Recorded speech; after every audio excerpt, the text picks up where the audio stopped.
ಕರ್ನಾಟಕ ಅಗ್ರವಾರ್ತೆಯ ಮತ್ತೊಂದು ಎಕ್ಸ್ಕ್ಲೂಸಿವ್ ಸುದ್ದಿ ಇದು. ಪರೀಕ್ಷಾ ಅಕ್ರಮದ ತವರು ಅಂತಲೇ ಈಗಾಗಲೇ ಕಲಬುರಗಿ ಕುಖ್ಯಾತಿಯನ್ನ ಪಡೆದುಕೊಂಡಿದೆ. ಸೊ ಅಲ್ಲಿ ಈಗ ಮತ್ತೊಂದು ಕರ್ಮಕಾಂಡ ಬಯಲಾಗಿದೆ. ಪುಸ್ತಕ ಓದಂಗಿಲ್ಲ, ಪರೀಕ್ಷೆ ಬರೆಯಂಗಿಲ್ಲ, ಹಣ ಕೊಟ್ಬಿಟ್ರೆ ಸಾಕು ನಕಲಿ ಮಾರ್ಕ್ಸ್ ಕಾರ್ಡ್ ಸಿಕ್ಕಿಬಿಡುತ್ತೆ. ಫೇಕ್ ಮಾರ್ಕ್ಸ್ ಕಾರ್ಡ್ ನಿಂದ ಸರ್ಕಾರಿ ನೌಕರಿಯನ್ನ ಪಡೆದಿದ್ದಾರೆ. ಇಲ್ಲಿ ಕಲಬುರಗಿಯ ಸುದ್ದಿ ಇದು. ಪುಸ್ತಕ ಓದೋ ಹಾಗಿಲ್ಲ, ಪರೀಕ್ಷೆ ಬರೆಯೋ ಹಾಗಿಲ್ಲ, ಕಾರಣ ದುಡ್ಡಿದ್ರೆ ಸಾಕು, ದುಡ್ಡು ಕೊಟ್ಬಿಟ್ರೆ ನಕಲಿ ಮಾರ್ಕ್ಸ್ ಕಾರ್ಡ್ ಸಿಕ್ಕಿಬಿಡುತ್ತೆ. ಆ ಮಾರ್ಕ್ಸ್ ಕಾರ್ಡ್ ನಿಂದ ಸರ್ಕಾರಿ ನೌಕರಿಯನ್ನ ಪಡೆದಿದ್ದಾರೆ. ಪರೀಕ್ಷಾ ಅಕ್ರಮದ ತವರು ಕಲಬುರಗಿ. ಅಲ್ಲೇ ಆದಂತಹ ಮತ್ತೊಂದು ಅಕ್ರಮ, ಮತ್ತೊಂದು ಕರ್ಮಕಾಂಡ ಇದು. ಕಲಬುರಗಿಯಲ್ಲಿ ತಲೆ ಎತ್ತಿದೆ ಎಸ್ಎಸ್ಎಲ್ಸಿ ಅಂಕಪಟ್ಟಿ ಜಾಲ. ಎಸ್ಎಸ್ಎಲ್ಸಿ ಅಂಕಪಟ್ಟಿ ನೀಡಿ ನೌಕರಿಯನ್ನ ಕೂಡ ಗಿಟ್ಟಿಸಿಕೊಂಡಿದ್ದಾರೆ 8 ಮಂದಿ. ಪರೀಕ್ಷಾ ಅಕ್ರಮದ ತವರು ಅನ್ನೋ ಕುಖ್ಯಾತಿಯನ್ನ ಪಡೆದಂತ ಕಲಬುರಗಿಯಲ್ಲೇ ಈಗ ಎಸ್ಎಸ್ಎಲ್ಸಿ ಅಂಕಪಟ್ಟಿ ಜಾಲ ತಲೆ ಎತ್ತಿದೆ. ಎಸ್ಎಸ್ಎಲ್ಸಿ ಅಂಕಪಟ್ಟಿ ಪರಿಶೀಲನೆ ವೇಳೆ ಈ ಗ್ಯಾಂಗ್ ಸಿಕ್ಕಾಕೊಂಡು ಬಿದ್ದಿದೆ. ಅಂಚೆ ಇಲಾಖೆಯ 1714 ಹುದ್ದೆಗಳ ನೇಮಕಾತಿಯಲ್ಲಿ ಗೋಲ್ಮಾಲ್ ನಡೆದಿದೆ ಅನ್ನೋ ಆರೋಪ ಇದೆ. 4 ಕಲಬುರಗಿಯವರು, 4 ಬೀದರ್ನ ನಕಲಿ ಅಭ್ಯರ್ಥಿಗಳು. ನಕಲಿ ಅಂಕಪಟ್ಟಿಯನ್ನ ಕೊಟ್ಟು ನೌಕರಿ ಗಿಟ್ಟಿಸಿಕೊಂಡಿದ್ದವರಿಗೆ ತಾತ್ಕಾಲಿಕ ತಡೆ ಒಡ್ಡಲಾಗಿದೆ. ಪ್ರಕರಣ ಬೆಳಕಿಗೆ ಬರ್ತಾ ಇದ್ದ ಹಾಗೆ ತಾತ್ಕಾಲಿಕ ತಡೆ ನೀಡಿದೆ ಅಂಚೆ ಇಲಾಖೆ. ಎಸ್ಎಸ್ಎಲ್ಸಿ ಅಂಕಪಟ್ಟಿ ಪರಿಶೀಲನೆಯ ವೇಳೆ ಈ ಗ್ಯಾಂಗ್ ಸಿಕ್ಕಿಬಿದ್ದಿದೆ. ಎಸ್ಎಸ್ಎಲ್ಸಿ ಅಂಕಪಟ್ಟಿ ನೀಡಿ 8 ಮಂದಿ ನೌಕರಿಯನ್ನ ಗಿಟ್ಟಿಸಿಕೊಂಡಿದ್ದಾರೆ. ಈಗ ನಕಲಿ ಅಂಕಪಟ್ಟಿಯನ್ನ ಕೊಟ್ಟು ನೌಕರಿಯನ್ನ ಯಾರ್ಯಾರು ಗಿಟ್ಟಿಸಿಕೊಂಡಿದ್ದಾರೋ ಅವರಿಗೆ ತಾತ್ಕಾಲಿಕ ತಡೆಯನ್ನ ನೀಡಿದೆ ಅಂಚೆ ಇಲಾಖೆ. ಈಗಾಗಲೇ ಅಕ್ರಮ ಬಯಲಾಗಿದೆ. ಅಕ್ರಮ ಬಯಲಾದ್ರೂ ಕೂಡ ದೂರ್ ಕೊಡೋದಕ್ಕೆ ಹಿಂದೆ ಮುಂದೆ ನೋಡ್ತಾ ಇದ್ದಾರೆ, ಹಿಂದೇಟ್ ಹಾಕ್ತಾ ಇದ್ದಾರೆ. ಯಾಕದು ಅನ್ನೋದು ಕೂಡ ಪ್ರಶ್ನೆ. 3 ತಿಂಗಳಾಗಿದೆ ದೂರ್ ನೀಡೋದಿಕ್ಕೆ ಮೀನಾಮೇಷ ಎಣಿಸ್ತಾ ಇದ್ದಾರೆ. ಅಕ್ರಮ ಬಯಲಾದ್ರೂ ದೂರು ಕೊಡೋದಿಕ್ಕೆ ಹಿಂದೇಟ್ ಯಾಕೆ? ಈ ಅಕ್ರಮ ನಡೆದು 3 ತಿಂಗಳಾಗಿದೆ, ಆದರೂ ಕೂಡ ದೂರು ನೀಡಿಲ್ಲ. ಕಣ್ಮುಚ್ಚಿ ಕುಳಿತಿದೆಯಾ ಅಂಚೆ ಇಲಾಖೆ ಹಾಗೂ ಶಿಕ್ಷಣ ಇಲಾಖೆ? ಒಬ್ಬರ ಮೇಲೆ ಒಬ್ರು ಹೇಳ್ತಾ ಇದ್ದಾರೆ ಅಧಿಕಾರಿಗಳು, ದೂರು ಕೊಡೋದಿಕ್ಕೆ ಯಾರು ಕೂಡ ಮುಂದಾಗ್ತಾ ಇಲ್ಲ. ಹಾಗಾದ್ರೆ ಏನ್ ನಡೀತಾ ಇದೆ ಕಲಬುರಗಿಯಲ್ಲಿ? ಪರೀಕ್ಷಾ ಅಕ್ರಮದ ತವರಿನಲ್ಲೇ ನಕಲಿ ಗ್ಯಾಂಗ್ ಹಾವಳಿ. ಇದರ ಬಗ್ಗೆ ಮಾಹಿತಿ ಇದ್ರು, ಇದು ಗೊತ್ತಿದ್ರು, ಅಕ್ರಮ ಬಯಲಾದ್ರು ದೂರು ಕೊಡೋದಿಕ್ಕೆ ಹಿಂದೇಟನ್ನ ಹಾಕ್ತಾ ಇರೋದು ಯಾಕೆ?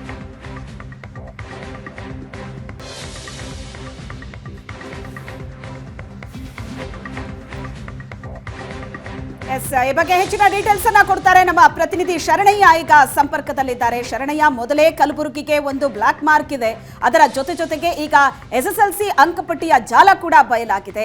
ಎಷ್ಟು ಜನ ಈ ಒಂದು ನಕಲಿ ಅಂಕಪಟ್ಟಿಯಲ್ಲಿ ಅಭ್ಯರ್ಥಿಗಳು ಸಿಕ್ಕಾಕೊಂಡಿದ್ದಾರೆ? ಯಾವ ರೀತಿ ಕೆಲಸ ಮಾಡ್ತಾ ಇತ್ತು ಈ ಜಾಲ? ಎಷ್ಟು ಸಮಯದಿಂದ ಆಕ್ಟಿವ್ ಆಗಿತ್ತು?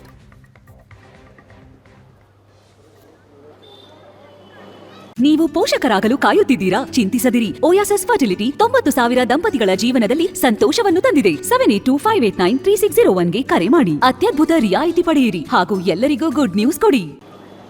ಖಂಡಿತವಾಗಿಯೂ ಶ್ವೇತಾ, ಈಗಾಗಲೇ PSI ನೇಮಕಾತಿ ಅಕ್ರಮ ಪ್ರಕರಣ ಆಯಿತು. ಅದಾದ ನಂತರ KEA ನೇಮಕಾತಿನಲ್ಲೂ ಕೂಡ ಸಾಕಷ್ಟು ಅಕ್ರಮಗಳು ನಡೆದಿರುವಂಥದ್ದು ಬೆಳಕಿಗೆ ಬಂತು. ಇದೀಗ ಲಭ್ಯವಾಗಿರುವಂಥದ್ದು SSLC ಮಾಸ್ ಕಾರ್ಡ್ಗಳನ್ನೇ ನಕಲಿಯಾಗಿ ಸೃಷ್ಟಿ ಮಾಡ್ತಾ ಇದ್ದಾರೆ. ತಾವು ಹೇಳ್ದಂಗೆ ಓದೋದಿಲ್ಲ, ಪರೀಕ್ಷೆ ಬರೆಯುವ ಅವಶ್ಯಕತೆನೇ ಇಲ್ಲ, ಕೇವಲ ದುಡ್ಡು ಕೊಟ್ಟರೆ ಸಾಕು ಸರ್ಕಾರಿ ನೌಕರಿ ಗಿಟ್ಟಿಸ್ಕೊಳ್ಬೋದು ಅನ್ನುವಂಥದ್ದು. ಈ ಜಾಲ ಬೆಳಕಿಗೆ ಬಂದಿರುವಂಥದ್ದು ಹೇಗೆ ಅಂತ ಹೇಳಿದ್ರೆ, ಕಳೆದ ಜುಲೈ 2023ರಲ್ಲಿ ಅಂಚೆ ಇಲಾಖೆಯವರು, ಪೋಸ್ಟ್ ಡಿಪಾರ್ಟ್ಮೆಂಟ್ದವರು ಗ್ರಾಮೀಣ ಅಂಚೆ ಸಹಾಯಕ ಅನ್ನುವಂತಹ ಹುದ್ದೆಗಾಗಿ 1714 ಹುದ್ದೆಗಳಿಗೆ ಒಂದು ಅಧಿಸೂಚನೆಯನ್ನು ಹೊರಡಿಸಿರ್ತಾರೆ. ಅದರಲ್ಲಿ ಅದು ಸಂಪೂರ್ಣ ಮೆರಿಟ್ ಆಧಾರದ ಮೇಲೆ ಮಾಡಿಕೊಳ್ಳುವಂತಹ ನೇಮಕಾತಿ ಆಗಿರ್ತದೆ. ಯಾರು ಅತಿ ಹೆಚ್ಚಿನ ಅಂಕಗಳನ್ನು ಪಡ್ಕೊಂಡಿರ್ತಾರೆ SSLCನಲ್ಲಿ ಅವರು ನೇಮಕ ಆಗುವಂಥದ್ದು. ಅಲ್ಲಿ ರಿಟರ್ನ್ ಟೆಸ್ಟ್ ಕೂಡ ಅವಕಾಶ ಇರೋದಿಲ್ಲ, ಮೌಖಿಕ ಪರೀಕ್ಷೆ ಕೂಡ ಅವಕಾಶ ಇರೋದಿಲ್ಲ. ಕೇವಲ ನೇರ ನೇಮಕಾತಿ, ಅದು ಅತಿ ಹೆಚ್ಚು ಅಂಕ ಪಡೆದವರಿಗೆ ಮೆರಿಟ್ ಆಧಾರದ ಮೇಲೆ ಇರುವಂಥದ್ದು. ಅದರಲ್ಲಿ ಆಯ್ಕೆ ಆಗಿದ್ದು ಆಯಿತು, ತಾತ್ಕಾಲಿಕ ಆಯ್ಕೆ ಪಟ್ಟಿ ಪ್ರಕಟಿಸಿದ್ದು ಆಯಿತು. ಇದಾದ ನಂತರ ಆಯಾ ಇಲಾಖೆಯವರು ಮೂಲ ದಾಖಲೆಗಳನ್ನು ಪರಿಶೀಲನೆಗೋಸ್ಕರ ದಾಖಲೆಗಳ ವೆರಿಫಿಕೇಷನ್ಗಳು ಕಳಿಸ್ಕೊಡ್ತಾರೆ. ಆ ರೀತಿ ದಾಖಲೆಗಳ ವೆರಿಫಿಕೇಷನ್ಗಳಂದರೆ ಮೂಲ ಅಂಕಪಟ್ಟಿಯ ವೆರಿಫಿಕೇಷನ್ಗೆ ಕಳಿಸಿಕೊಟ್ಟಂಥ ಸಂದರ್ಭದಲ್ಲಿ ಒಬ್ಬಿಬ್ಬರಲ್ಲ, ಬರೀ 8 ಜನ ಅಷ್ಟೇ ಅಲ್ಲ ಶ್ವೇತಾ, 47 ಜನ ಅಕ್ರಮವಾಗಿ ಮಾಸ್ ಕಾರ್ಡ್ ಅಂದರೆ ನಕಲಿ ಫೇಕ್ ಮಾಸ್ ಕಾರ್ಡನ್ನು ಕೊಟ್ಟಿರುವಂಥದ್ದು ವೆರಿಫಿಕೇಷನ್ ಸಂದರ್ಭದಲ್ಲಿ ಬೆಳಕಿಗೆ ಬಂದಿರುವಂಥದ್ದು. 1714 ಹುದ್ದೆಗಳಿಗಾಗಿ ನಡೆದಂತಹ ಈ ನೇಮಕಾತಿನಲ್ಲಿ ಬರೀ 47 ಜನ ಕಲಬುರಗಿಯವರು, ಆದರೂ ವಿಶೇಷವಾಗಿ ಎಲ್ಲರೂ ಕೂಡ ಅಕ್ರಮವಾಗಿ ಅಂದರೆ ಫೇಕ್ ಮಾಸ್ ಕಾರ್ಡನ್ನು ಕೊಟ್ಟಿದ್ದಾರೆ ಅನ್ನುವಂಥದ್ದು ದಾಖಲೆಗಳ ವೆರಿಫಿಕೇಷನ್ ಸಂದರ್ಭದಲ್ಲಿ ಗೊತ್ತಾಗಿದೆ. ಶಿಕ್ಷಣ ಇಲಾಖೆಯವರು SSLC ಬೋರ್ಡ್ನವರು ಈಗಾಗಲೇ ಅಂಚೆ ಇಲಾಖೆಯವರಿಗೆ ಯಾರ್ಯಾರು ದಾಖಲೆಗಳು, ಯಾರ್ಯಾರ ಮಾಸ್ ಕಾರ್ಡ್ಗಳು ನಕಲಿ ಇದ್ದಾವೆ ಅನ್ನುವಂಥದ್ದನ್ನು ದಾಖಲೆಗಳ ಸಮೇತ ಅಂದರೆ ಅವರು ವೆರಿಫಿಕೇಷನ್ ಮಾಡಿ ರಿಪೋರ್ಟನ್ನು ಕೊಟ್ಟಿದ್ದಾಗಿದೆ. ಈ ರಿಪೋರ್ಟ್ ಕೊಟ್ಟು 3 ತಿಂಗಳಾಯಿತು. ಇದರ ಆಧಾರದ ಮೇಲೆ ಅಂಚೆ ಇಲಾಖೆಯವರು ಕೂಡ ಈ 47 ಅಭ್ಯರ್ಥಿಗಳ ಆಯ್ಕೆ ಪಟ್ಟಿಯನ್ನು ತಾತ್ಕಾಲಿಕವಾಗಿ ತಡೆ ಹಿಡಿದಿದ್ದಾರೆ. ಇದನ್ನು ಹೊರತುಪಡಿಸಿ ಮುಂದ್ಯಾವುದೇ ರೀತಿಯಾದಂತಹ ಕ್ರಮ ಆಗಿಲ್ಲ. ಖಂಡಿತವಾಗಿಯೂ ಇಲ್ಲಿ ಒಂದು ಜಾಲ ಇರಲಿಕ್ಕೆ ಸಾಧ್ಯ. ಇದು ಒಬ್ಬಿಬ್ಬರು ಮಾಡಿರುವಂಥದ್ದಲ್ಲ. ಇಲ್ಲಿ ಗೊತ್ತಾಗಿರುವಂತಹ ಒಂದು ಮಾಹಿತಿಯ ಪ್ರಕಾರ ನೋಡ್ಬೋದು, ನಾನೇನು ಈ ಮಾಸ್ ಕಾರ್ಡ್ಗಳನ್ನು ತೋರಿಸ್ತಾ ಇದ್ದೀನಿ ಶ್ವೇತಾ ಮತ್ತು ವೀಣಾ. ಈ ಮಾಸ್ ಕಾರ್ಡ್ಗಳಲ್ಲಿ ಯಾರ್ಯಾರು ಎಷ್ಟೆಷ್ಟು ಮಾರ್ಕ್ಸ್ ತಗೊಂಡಿದ್ದಾರೆ ಅನ್ನುವಂಥದ್ರ ಮುಂದ್ಗಡೆ ಟೋಟಲ್ ಮಾರ್ಕ್ಸ್ ಏನಿದೆ 598 ಅನ್ನುವಂಥದ್ದು ನಮ್ಮ ಕ್ಯಾಮ್ರಾ ಪರ್ಸನ್ ಇಂದ್ರಜಿತ್ ಜೂಮ್ ಮಾಡಿ ತೋರಿಸ್ತಾ ಇದ್ದಾರೆ. 598. ಈ 2 ಅಂಕಿಗಳಿಗೆ ಕಂಪೇರ್ ಮಾಡಿದ್ರೆ ಈ ಅಂಕೆ ಅತ್ಯಂತ ದಪ್ಪ ಅಕ್ಷರಗಳಲ್ಲಿ ಇರುವಂಥದ್ದು ಗೋಚರವಾಗ್ತಾ ಇದೆ. ನೋಡ್ಬೋದು, ಇದು ಒಟ್ಟು ಅಂಕಗಳು 625, ಕನಿಷ್ಠ ತೆಗೆದುಕೊಳ್ಳಬೇಕಾಗದೆ 213, ಇವರು ತೆಗೆದುಕೊಂಡಿರುವಂಥದ್ದು 598. ಇದು ಬಹಳ ದಪ್ಪ ಇರುವಂಥದ್ದು. ಇದು ನಕಲಿ ಮಾಸ್ ಕಾರ್ಡು. ಇಲ್ಲೇ ನಾನು ಇನ್ನೊಂದು ತೋರಿಸ್ತೀನಿ. ಇದು ಒರಿಜಿನಲ್ ಮಾಸ್ ಕಾರ್ಡಿನ ಒಂದು ಪ್ರತಿಯನ್ನು ನಾನು ಪ್ರಿಂಟ್ ತಗೊಂಡಿರುವಂಥದ್ದು. ಇದರಲ್ಲಿ ಈ 3 ಕೂಡ ಸೇಮ್ ಇರುವಂಥದ್ದು. ಒಟ್ಟು ಮಾರ್ಕ್ಸು ಮತ್ತು ಕನಿಷ್ಠ ತೆಗೆದುಕೊಳ್ಳಬೇಕಾದಂಥದ್ದು ಇವರು ತೆಗೆದುಕೊಂಡಿರುವಂಥದ್ದು 3 ಫಾಂಟ್ಗಳಲ್ಲಿ ವ್ಯತ್ಯಾಸ ಇಲ್ಲ, ಸೇಮ್ ಇರುವಂಥದ್ದು. ನಕಲಿ ಮಾಸ್ ಕಾರ್ಡ್ಗಳೇನಿದ್ದಾವೆ ಅಲ್ಲಿ ಫಾಂಟ್ಗಳು ದಪ್ಪ ಇರುವಂಥದ್ದು. ಗಮನಿಸಬೇಕಾದಂಥ ಅಂಶ, ಈ 47 ಪೈಕಿ ಬಹುತೇಕ ಎಲ್ಲ ಮಾಸ್ ಕಾರ್ಡ್ಗಳಲ್ಲೂ ಕೂಡ ಪಡೆದಿರುವಂತಹ ಅಂಕಗಳು ಅತ್ಯಂತ ದಪ್ಪ ಅಕ್ಷರಗಳಲ್ಲಿ ಇರುವಂತದ್ದು ಕಂಡು ಬರ್ತಾ ಇದೆ. ಹಾಗಾಗಿ ಎಲ್ಲರೂ ಕೂಡ ಒಂದೇ ಜಾಲ ಕಾರ್ಯನಿರ್ವಹಿಸಿದೆಯಾ ಅನ್ನುವಂತಹ ಅನುಮಾನ. ನಡೀತಾ ಇದೆ. ಒಂದು ವರ್ಷ ಪೂರ್ತಿ ಶರಣಯ್ಯ, ವರ್ಷ ಪೂರ್ತಿ ಹಗಲು ರಾತ್ರಿ ಕಣ್ಣಿಗೆ ಎಣ್ಣೆ ಬಿಟ್ಕೊಂಡು ಓದಿರ್ತಾರಲ್ಲ ಮಕ್ಕಳು, ಅವರು ಇಂತಹ ಅಕ್ರಮದಿಂದಾಗಿ, ಈ ರೀತಿ ನಡೀತಾ ಇರುವಂತಹ ಘಟನೆಯಿಂದಾಗಿ ಅವಕಾಶ ವಂಚಿತರಾಗ್ಬಿಡ್ತಾರೆ. ಇದೇನು ಯಾರಿಗೂ ಗೊತ್ತಿಲ್ಲ ಅಂತಲ್ಲ, ಅಕ್ರಮ ಈಗಾಗಲೇ ಬಯಲಾಗಿದೆ. ಅಕ್ರಮ ಬಯಲಾದ್ರೂ ಕೂಡ ದೂರು ಕೊಡೋದಕ್ಕೆ ಹಿಂದೇಟ್ ಹಾಕ್ತಾ ಇದ್ದಾರೆ. ಯಾಕೆ? 3 ತಿಂಗಳಾಗಿದೆ ಈ ಅಕ್ರಮ ಆಗಿ, ಆದ್ರೂ ಕೂಡ ದೂರು ಕೊಟ್ಟಿಲ್ಲ. ದೂರು ಕೊಡೋದಕ್ಕೆ ಮೀನಾಮೇಷ ಎಣಿಸ್ತಾ ಇದ್ದಾರೆ. ಹಾಗಾದ್ರೆ ಕಣ್ಮುಚ್ಚಿ ಕುಳಿತಿದೆಯಾ ಅಂಚೆ ಇಲಾಖೆ ಮತ್ತು ಶಿಕ್ಷಣ ಇಲಾಖೆ? ಒಬ್ಬರ ಮೇಲೆ ಇನ್ನೊಬ್ರು ಹಾಕ್ತಾನೆ ಇದ್ದಾರೆ ಅಧಿಕಾರಿಗಳು. ಹಾಗಾದ್ರೆ ಈ ಅಧಿಕಾರಿಗಳು ಕೂಡ ಇದರಲ್ಲಿ ಶಾಮೀಲಾಗಿದ್ದಾರಾ? ಈ ಪ್ರಶ್ನೆ ಖಂಡಿತವಾಗ್ಲೂ ಕೂಡ ಬರುತ್ತೆ. ಅಕ್ರಮ ಬಯಲಾಗಿದ್ರೂ ಕೂಡ ದೂರು ಕೊಟ್ಟಿಲ್ಲ. ದೂರು ಕೊಡೋದಿಕ್ಕೆ ಮೀನಾಮೇಷ ಎಣಿಸ್ತಾ ಇರೋದು ಯಾಕೆ? 3 ತಿಂಗಳಾದ್ರೂ ಕೂಡ ಯಾವೊಬ್ಬ ಅಧಿಕಾರಿಯೂ ದೂರನ್ನ ಕೊಟ್ಟಿಲ್ಲ. ಏನಾಗಿದೆ, ಯಾವ ರೀತಿ ಅಕ್ರಮ ನಡೀತು ಅನ್ನೋದ್ರ ಬಗ್ಗೆ ತಲೆನೇ ಕೆಡಿಸ್ಕೊಂಡಿಲ್ಲ.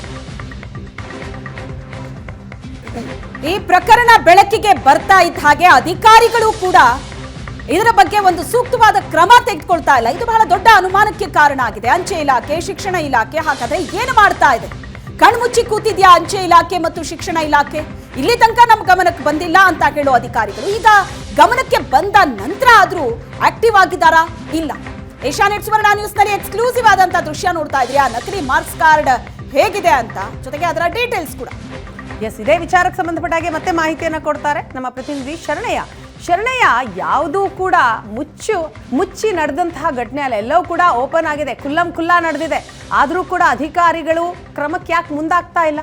ಅವರೇ ಏನಾದರೂ ಇದರಲ್ಲಿ ಶಾಮೀಲಾಗಿದ್ದಾರಾ? ಆ ಅನುಮಾನ ಖಂಡಿತ ಬರುತ್ತಲ್ವಾ?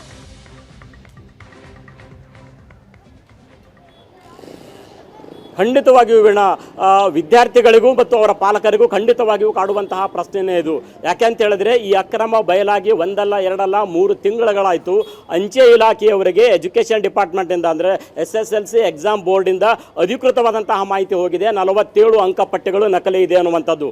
ಅದಾದ ನಂತರ ಆದರೂ ಅವರು ಆ ನೇಮಕಾತಿ ಪಟ್ಟಿಯನ್ನು ತಡೆ ಹಿಡಿದಿದ್ದಾರೆ.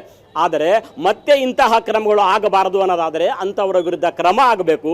ಜೊತೆಗೆ ಪೊಲೀಸ್ ಕಂಪ್ಲೇಂಟ್ ಆಗಿ ಯಾರು ಈ ಜಾಲದಲ್ಲಿ ಕಾರ್ಯನಿರ್ವಹಿಸ್ತಾ ಇದ್ದಾರೆ, ಇದರ ಹಿಂದ್ಗಡೆ ಯಾರ್ಯಾರಿದ್ದಾರೆ, ಇದು ಯಾವುದೋ ಒಂದು ಕಂಪ್ಯೂಟರ್ನಲ್ಲಿ ಪ್ರಿಂಟ್ ತಗೊಂಡು ಬರುವಷ್ಟು ಸುಲಭವಾಗಿರುವಂಥದ್ದಲ್ಲ ಅಂಕಪಟ್ಟಿ ಡೂಪ್ಲಿಕೇಟ್ ಮಾಡೋದು ಅನ್ನೋದಾದರೆ ಹೇಗೆ ಮಾಡಿದ್ರು, ಯಾರು ಮಾಡಿದ್ರು, ಈ ಜಾಲದ ಹಿಂದೆ ಯಾರ್ಯಾರಿದ್ದಾರೆ, ಎಷ್ಟೆಷ್ಟು ದುಡ್ಡಿಗಾಗಿ ಇದು ಮಾಡಿದ್ರು, ಎಲ್ಲವೂ ಕೂಡ ಕೂಲಂಕುಷ ತನಿಖೆ ಆಗಬೇಕಾದಂಥ ಅವಶ್ಯಕತೆ ಇದೆ.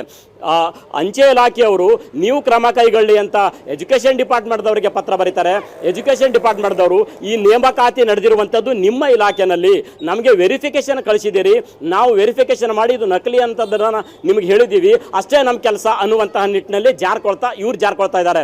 ಆದರೆ ಗಮನಿಸಬೇಕಾದಂಥ ಅಂಶ ಇವರಿಬ್ಬರ ಇವ್ರ ಮೇಲೆ ಅವರು, ಅವ್ರ ಮೇಲೆ ಇವರು ಗೂಬೆ ಕೂಡಿಸುವ ಹಿನ್ನೆಲೆಯಲ್ಲಿ ಅಭ್ಯರ್ಥಿಗಳು, ವಿದ್ಯಾರ್ಥಿಗಳು ವಿಶೇಷವಾಗಿ ಕಂಗಾಲಾಗ್ತಾ ಇರುವಂಥದ್ದು ಸಾಕಷ್ಟು. ವೀಣಾ ಮತ್ತು ಶ್ವೇತಾ, ತಮ್ಮ ಅನುಮತಿಯ ಮೇರೆಗೆ ಸಾಕಷ್ಟು ಜನ ವಿದ್ಯಾರ್ಥಿಗಳು ಕೂಡ ಇಲ್ಲಿದ್ದಾರೆ. ಇವರು ಕೂಡ ಈ ಅಂಚೆ ಇಲಾಖೆ ನೇಮಕಾತಿ ಮತ್ತು ಬೇರೆ ಬೇರೆ ನೇಮಕಾತಿಗಳಲ್ಲಿ ಪಾರ್ಟಿಸಿಪೇಟ್ ಮಾಡಿದಂಥವ್ರು ಏನು ಹೇಳ್ತಾರೆ ಅನ್ನುವಂಥದ್ದನ್ನು ಇವರಿಂದನೇ ಕೇಳೋಣ. ಏನು ಹೇಳಕ್ ಬಯಸ್ತೀರಿ?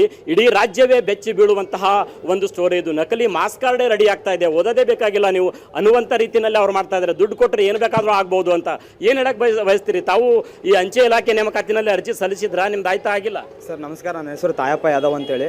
ನಾನು 2018ರಲ್ಲಿ ನಾನು SSLC ಮುಗಿಸಿದೆ. ನನ್ನ ಪರ್ಸೆಂಟೇಜ್ 81. ನಾನು ಕೂಡ ಇದು ಅಂಚೆ ಇಲಾಖೆಯಲ್ಲಿ ಜಾಬಿಗೋಸ್ಕರ ಅಪ್ಲೈ ಹಾಕಿದ್ದೆ. ಬಟ್ 2018ರಲ್ಲಿ ನಂದು ಆಗಲಿಲ್ಲ, ಯಾಕಂದರೆ ನಂದು ಕಡಿಮೆ ಅಂಕಪಟ್ಟಿಯಿಂದ ತೆಗೆದುಹಾಕಿದ್ರು. ಆದರೆ ನೀವು ಈ ಸುವರ್ಣ ನ್ಯೂಸ್ನಲ್ಲಿ ತೋರಿಸ್ತಾ ಈಗ ಅಚ್ಚರಿ ಅಂತಂದರೆ ಭಯಪಡುವಂಥ ಒಂದು ವಿಷಯ. ಯಾಕಪ್ಪ ಅಂದರೆ ಏನು ಒಂದು ಕಡೆ ಹೇಳ್ತಿದ್ರು ಏನಂದರೆ ಶಿಕ್ಷಣ ಎಂಬುದು ಓದುವಗನ ಸ್ವತ್ತು, ಸೋಮಾರಿಗಳ ಸ್ವತ್ತಲ್ಲ ಅಂತ. ಆದರೆ ಈಗ ಏನಾಗ್ತಿದೆ ಅಂದರೆ ಅದು ಸೋಮಾರಿಗಳ ಸ್ವತ್ತಾಗ್ತಾ ಇದೆ. ಯಾಕಪ್ಪ ಅಂದರೆ ಇಷ್ಟರ ಮಟ್ಟಿಗೆ ಒಂದು ಸರ್ಕಾರಿ ನೌಕರಿ ಇಷ್ಟರ ಮಟ್ಟಿಗೆ ಇಳಿದಿದೆ ಅಂದರೆ, ಈಗ ನೀವು ಹೇಳಿದ ಪ್ರಕಾರ 3 ತಿಂಗಳಾದರೂ ಈ ಯಾವುದೇ ತನಿಖೆ ಆಗಿಲ್ಲ. ನಮಗೊಂದು ಭಯದ ವಾತಾವರಣ ಆಗ್ತದೆ. ನಮ್ಮ ಮನೆಯಲ್ಲಿ ಪಾಲಕರು ಕೂಡ ಒಂದು ಭಯದ ವಾತಾವರಣದಲ್ಲಿ ಹುಡುಗಿದೆ. ನನ್ನ ಮಕ್ಕಳು ಏನೋ ಇಷ್ಟೊತ್ತು ಓದಿಸಿದ್ದೀವಿ, ಒಂದು ನೌಕರಿ ಬೇಕು ಅನ್ನೋ ಒಂದು ದೃಷ್ಟಿಯಲ್ಲಿ ನಮ್ಮನ್ನು ಓದಿಸ್ತಿದ್ದಾರೆ. ಬಟ್ ಇದರದ್ದು ಒಂದು ತನಿಖೆ ಆಗಬೇಕು. ಇದು ರಾಜ್ಯಾದ್ಯಂತ ತನಿಖೆಯಾಗಿ ನಮ್ಗೆ ನಾವೇನು ಹೇಳಕ್ ಬಯಸ್ತೀರಮ್ಮ? ಅವರು 81% ಇದ್ರೂ ಕೂಡ ಇದೇ ಅಂಚೆ ಇಲಾಖೆಯಲ್ಲಿ ಇವರಿಗೆ ನೌಕರಿ ಆಗಿಲ್ಲ ಅನ್ನುವಂತಹ ಮಾತು ಇವ್ರು ಹೇಳ್ತಾ ಇರುವಂಥದ್ದು. ಯಾಕೆಂತ ಹೇಳಿದ್ರೆ ದುಡ್ಡು ಕೊಟ್ಟು ಈ ರೀತಿ ನಕಲಿ ಮಾಸ್ ಕಾರ್ಡನ್ನು ಸೃಷ್ಟಿ ಮಾಡುವಂಥವ್ರು ಇರಬೇಕಾದಾಗ ಈ ರೀತಿ ಪ್ರಾಮಾಣಿಕವಾಗಿ ಓದುವಂತಹ ವಿದ್ಯಾರ್ಥಿಗಳಿಗೆ ಎಲ್ಲಿ ನೌಕರಿ ಸಿಗ್ಲಿಕ್ಕೆ ಸಾಧ್ಯ? ವೀಣಾ, ತಾವೇನು ಹೇಳ್ತೀರಿ ಅಮ್ಮ? ಏನು ಹೇಳಕ್ ಬಯಸ್ತೀರಿ? ತಾವು ಇಂಥ ಎಕ್ಸಾಮ್ಗಳಿಗೆ ಅರ್ಜಿ ಸಲ್ಲಿಸಿದ್ರಾ? ನಾನು ಅರ್ಜಿ ಸಲ್ಲಿಸಿದೆ ಸರ್ ಇದೇ ವರ್ಷ. ನನ್ನ ಫ್ರೆಂಡ್ಸ್ ಕೂಡ ಅರ್ಜಿ ಸಲ್ಲಿಸಿದ್ರು. ನಂದು 12th and 10th percentage 90+. But ಆದರೂ ನಮ್ಮ ಸೆಲೆಕ್ಷನ್ ಆಗಿಲ್ಲ. ಇವಾಗ ಇದ್ರ ವಿರುದ್ಧ ತನಿಖೆ ಆಗ್ಬೇಕಂತೇಳಿ ಹೇಳ್ತೀನಿ. ತನಿಖೆ ಆಗಿ ಯಾರು ಕಷ್ಟಪಟ್ಟು ಓದಿದ್ದಾರೆ ಅವ್ರಿಗೆ ಜಾಬ್ ಸಿಗಬೇಕು. ಸರ್ ನೋಡಿ, ಬಡ ಮತ್ತು ಪ್ರತಿಭಾವಂತ ವಿದ್ಯಾರ್ಥಿಗಳು ಏನೋ ಒಂದು ದೊಡ್ಡ ಕನಸುಗಳನ್ನು ಹೊತ್ತು ಶಿಕ್ಷಣವನ್ನು ಪಡ್ಕೊಂಡು ಮುಂದೆ ಒಂದು ಸರ್ಕಾರಿ ನೌಕರಿ ಪಡ್ಕೊಂಡು ಸಮಾಜದಲ್ಲಿ ಮತ್ತು ಅವರ ಕುಟುಂಬದಲ್ಲಿ ಒಂದು ಬದಲಾವಣೆ ತರಬೇಕು, ದೇಶನ ಮುಂದೋಡಿಸ್ಬೇಕು, ಸಮಾಜನ ಮುಂದೋಡಿಸ್ಬೇಕು ಅಂತ ಕನಸು ಕಟ್ಟಿದಿರ್ತಾರೆ. ಆದರೆ ಇಂಥ ಪ್ರಕರಣಗಳು ಆಗೋದ್ರಿಂದ ವಿದ್ಯಾರ್ಥಿಗಳು ಅವ್ರ ಮನಸ್ಥಿತಿ, ಒಂದು ಆತ್ಮಧೈರ್ಯವನ್ನು ಕಳ್ಕೊಳ್ತಾ ಇದ್ದಾರೆ. ಯಾರ ಹತ್ರ ದುಡ್ಡಿದೆ ಅವರು ಸರ್ಕಾರಿ ನೌಕರಿಗಳನ್ನು ಪಡೆದುಕೊಳ್ಬಹುದು ಅಂತ ಅನ್ನೋಂಥ ಭಯದ ವಾತಾವರಣ ಬೀಳ್ತಾ ಇದೆ. ಅದನ್ನು ನಾವು ಆಗ್ರಹ ಮಾಡ್ತೀವಿ. ವಿದ್ಯಾರ್ಥಿಗಳು ಇಷ್ಟೇ ಹೇಳಕ್ಕೆ ಇಷ್ಟಪಡ್ತೀವಿ. ಇದ್ರ ಹಿಂದೆ ಏನು ಕೈವಾಡ ಇದೆ ಅದ್ರ ತನಿಖೆ ಆಗಬೇಕು. ಅದು ಆ ವಿಷಯಕ್ಕೆ ಸಂಬಂಧಿಸಿದಂಥ ವ್ಯಕ್ತಿಗಳಿಗೆ ಕಠಿಣ ಕ್ರಮ, ಒಂದು ಶಿಕ್ಷೆ ಆಗಬೇಕಂತ ಆಗ್ರಹ ಮಾಡ್ತೀವಿ. ಮುಂಬರುವಂಥ ದಿನಗಳಲ್ಲಿ ಅಂಥದ್ದು ಕ್ರಮಗಳು ಆಗ್ಲಿಕ್ಕೆ ಸಾಧ್ಯ ಇಲ್ಲ, ಅವ್ರಿಗೆ ತನಿಖೆಗೆ ಒಳಪಡಿಸ್ರು ಅಂತ ಹೇಳಕ್ಕೆ ಇಷ್ಟಪಡ್ತೀವಿ. ವೀಣಾ ಆ್ಯಂಡ್ ಶ್ವೇತಾ, ಇಲ್ಲಿನ ವಿದ್ಯಾರ್ಥಿಗಳು ಹೇಳುವ ಪ್ರಕಾರ 90+% ಅವ್ರು ತೆಗೆದುಕೊಂಡಿದ್ರೂ ಕೂಡ ಅವರಿಗೆ ಸರ್ಕಾರಿ ಉದ್ಯೋಗ ಸಿಗ್ತಾ ಇಲ್ಲ, ಸರ್ಕಾರಿ ನೌಕರಿ ಸಿಗ್ತಾ ಇಲ್ಲ. ಯಾಕೆಂತ ಹೇಳಿದ್ರೆ ಕೇವಲ ಇಲ್ಲಿ ಪರಿಶ್ರಮ ಪಟ್ಟು ಓದಬೇಕಾದಂಥ ಅವಶ್ಯಕತೆ ಇಲ್ಲ. ದುಡ್ಡು ಒಂದಿದ್ರೆ ಸಾಕು, ಅವರು ಮಾಸ್ ಕಾರ್ಡ್ಗಳನ್ನು ಖರೀದಿ ಮಾಡ್ಕೊಳ್ಬಹುದು. 90+ ಬರೀ 90, 91 ಅಲ್ಲ 99ವರೆಗೂ ಕೂಡ ಅವ್ರು ಮಾರ್ಕ್ಸನ್ನು ಬರ್ಕೊಂಡ್ಬಿಟ್ಟು ನೌಕರಿ ಮಾಡ್ಕೊಳ್ಬಹುದು. ಅಂತಹ ಉದಾಹರಣೆಯಲ್ಲಿರುವಂಥದ್ದು. ಇದರ ಜಾಲ ಬಯಲಿಗೆಳಬೇಕಾದಂಥ ಅವಶ್ಯಕತೆ ಇದೆ.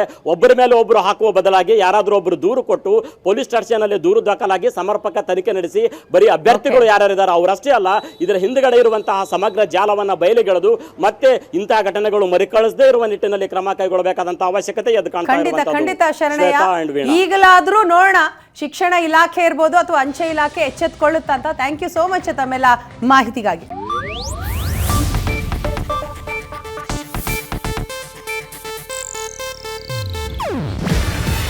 ಇದು ಏಷ್ಯಾನೆಟ್ ನ್ಯೂಸ್ ನೆಟ್ವರ್ಕ್ ಪ್ರಸ್ತುತಿ. ನೀವು ನೋಡ್ತಿದ್ದೀರಾ ಏಷ್ಯಾನೆಟ್ ಸುವರ್ಣ ನ್ಯೂಸ್.